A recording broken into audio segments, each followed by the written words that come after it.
রিশান ভাত খাবে।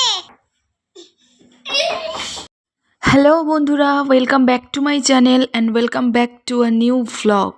আসসালামু আলাইকুম। কি অবস্থা সবার? Good morning. এখন এই দেখো, আর এই পাখিটাও চলে এসেছে সকাল সকাল জানলার ধারে ঠোকর মারতে, তো তোমাদের কাছে একটু শেয়ার করলাম। তো চলো এখন আমি নিচে চলে যাব, গিয়ে রিশানকে আমি প্রথমে খাওয়াবো। যদিও রিশানের খাওয়ানোর আগে আমার অনেকগুলো কাজ থাকে, তো সেগুলো কমপ্লিট করে নিয়েছি। তারপরেই দেখো রিশান কি করছে। কি কি কি কি কি তো তারপরে এই যে ব্রেকফাস্টের জন্য আজকে আর রুটি বানাইনি, আজকে ঘুগনি করে নিয়েছি। অলমোস্ট ঘুগনি ডান।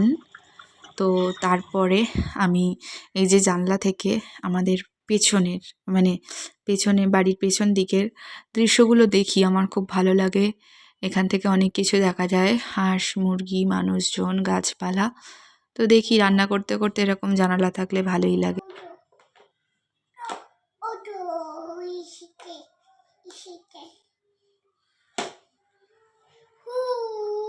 গাড়ি কে ওঠো লোকটা যাবি গাড়ি ওঠো ওঠো।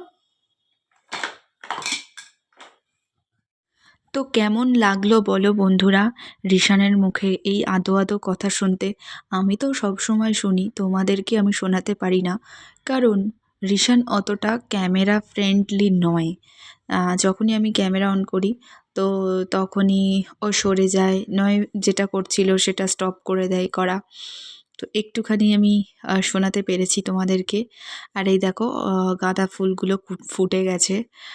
তারপরে আমি এই যে রিশানের জন্য খাবার বানাতে চলে এসেছি। রিশানের লাঞ্চে আজকে ছিল মাছ দিয়ে ফুলকপি গাজর আলু মটরশুঁটি, শীতের সবজি যা হয়, তো এটাই ছিল। জানো তো রিশান কি করেছে আজকে? আমি রাত্রিরে রুটি বানিয়ে ঘরে ঢুকেছি আর রিশানের দাদুর কাছে দিয়ে বলে গেছি যে তুমি এখানে থাকো, আমি আসছি। আর তার মধ্যে রিশান কি করেছে, রিশান আমাকে দেখতে না পেয়ে অন্যদিন এঘর ওঘর খুঁজতে আসে, আর আজকে কাউকে কিচ্ছু না বলে সোজা রিশানের মা কোথায় গেল এরকম করে করে পুরো উপরে চলে এসেছে একদম। এইবারে রিশানের দাদিমা তো বাইরে নামাজ পড়ছিল, তো যেহেতু উনি নামাজের নিয়ত বেঁধে ফেলেছে, তো মানে কিছু করতেও পারছিল না। এবারে ওই অবস্থায় একটা বোতল ছুঁড়েছে, জানে বোতলটা ছুঁড়লে ঘর থেকে কেউ না কেউ বেরোবে। এবারে বোতলটা ছুঁড়েছে, রীতিমতো আওয়াজ হয়েছে কিছু একটা পড়ার। আমি ভাবলাম যে রিশান কিছু ফেললো নাকি, তো বাইরে এসে দেখলাম যে না, রিশান তো নেই, এখানে তো বোতলটা ছুঁড়লো কে। এইবারে যে রিশান কোথায় আমি খুঁজে মানে দেখতে পাচ্ছি না, কোনো ঘর নেই নিচেতে। এবারে ওপরে চলে এসেছে, একা একা কাঁদছে। আর রিশানের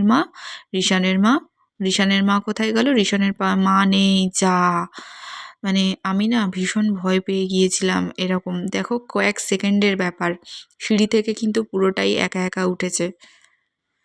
আর না তো যাই হোক, এদিকে দেখো রিশানের বেটির পা ভেঙে গেছে, উনি এখন আমাদের এখানেই আছে।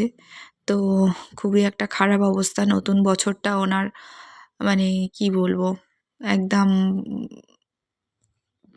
পা ভাঙা নিয়ে ঘরে বসে থাকতে হচ্ছে, এক কথায় যাকে বলে। তো এই যে রিশান চলে এসেছে, রিশান এখন সন্ধেবেলায় খেলা করছিল একা একা। আর বিছানায় দেখো না, মানে কোনো দিন তোমরা দেখবে না যে এই আমাদের বিছানাটা গোছানো আছে। তো এই যে আমি চলে এসেছি।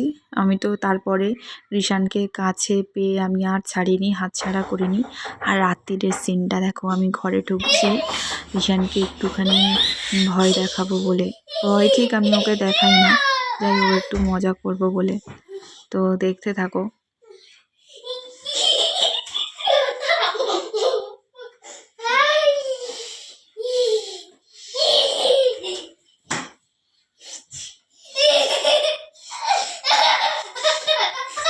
তো ভিডিওটা যদি কোনো অংশে একটু ভালো লেগে থাকে তাহলে অবশ্যই লাইক কমেন্ট শেয়ার করে সাবস্ক্রাইব করে পাশে থেকো। Happy new year, tata.